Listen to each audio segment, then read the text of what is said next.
3.5 minutes reading time. The town in the Rhineland wasn't worth a name on the map. Just another collection of shattered brick and lingering gun smoke. Baker Company had cleared it, house by gutted house, and now they were billeted in the only structure with most of its roof, a bombed-out Gasthaus. Private First Class Leo, from a cramped walk-up in Brooklyn, lay on a bed of splintered floorboards in the former dining room. He was staring at the ceiling. No, not the ceiling. At the wallpaper. The blast had peeled it back in a great, curling tongue, revealing older layers beneath. The top layer was a gaudy, pre-war pattern of looping vines and fat, cheerful flowers. Beneath it was a darker, more somber design of geometric Art Deco triangles from the Weimar era. And beneath that, showing in one small, perfect patch, where all the other layers had been torn clean away, was the original. A tiny, hand-painted pastoral scene on silk. A shepherd, a few sheep, a gentle hill under a soft blue sky. It was exquisitely beautiful and heartbreakingly fragile. You gonna stare at the wall all day, or you gonna clean your rifle? Corporal Jenkins grunted from across the room. Leo didn't answer. He was a history major, or had been. He saw not damage, but archaeology. A timeline of German taste, of national mood, exposed by high explosives. The gaudy confidence of the 30s, the sleek anxiety of the 20s. And underneath it all, the quiet pastoral dream that seemed centuries gone. The next day, a sniper's bullet took Jenkins in the courtyard.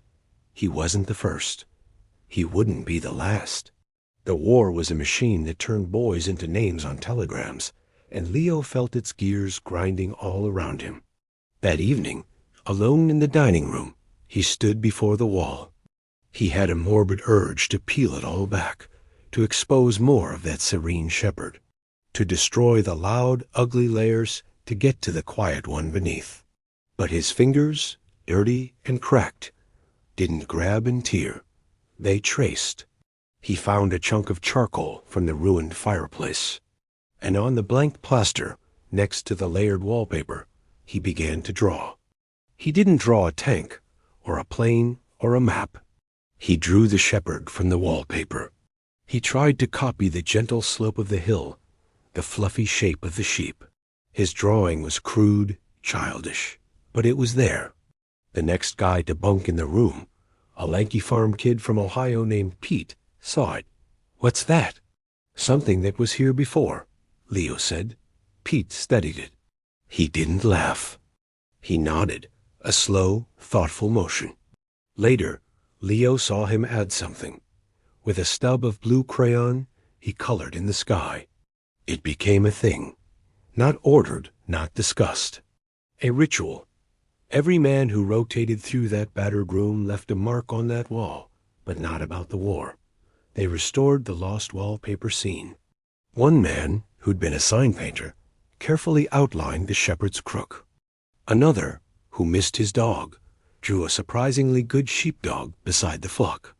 A medic, with a steady hand and a drop of iodine, added a hint of green to the hill. They were fighting a war of subtracting enemy positions, subtracting their own numbers. But on that wall, they were engaged in a tiny, defiant war of addition. They were putting something back.